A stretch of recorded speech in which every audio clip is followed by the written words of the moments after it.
माँ की दुआ और बेटे की मेहनत रफ़ीक एक छोटे से गांव में पैदा हुआ। उसके वालिद का साया बचपन में ही सर से उठ गया था और उसकी माँ ज़ैनब बीबी ने उसे बड़ी मेहनत से पाला। वो दिन भर लोगों के घरों में काम करती, कपड़े सीती और जो कुछ भी कमाती वो अपने बेटे की तालीम पर खर्च कर देती। रफ़ीक को अपनी माँ की कुर्बानियाँ बहुत अच्छी तरह याद थीं।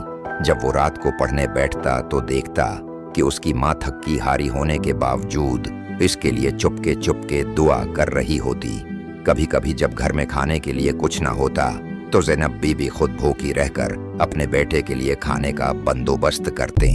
यही माँ की दुआएं और बेटे की मेहनत थी जो रफ़ीक को आगे बढ़ने का हौसला देती रही। स्कूल में वो हमेशा मेहनत से पढ़ता और हर इम्तिहान में एली नंबर हासिल करता। जब वो यूनिवर्सिटी में पहुंचा तो एक दिन उसने अपनी माँ से कहा, माँ, एक दिन मैं आपको हज पर ले जाऊंगा।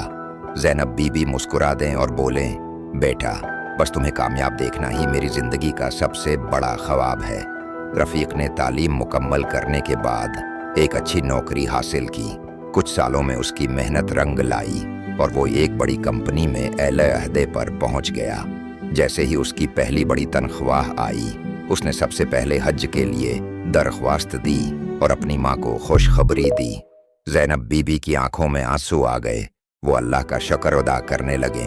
कुछ महीनों बाद जब वो दोनों खाना काबा के सामने खड़े थे, ज़ैनब बीबी ने कहा, बेटा देखो, माँ की दुआएं कभी रायगा नहीं जाते और मेहनत का फल हमेशा मिलता है।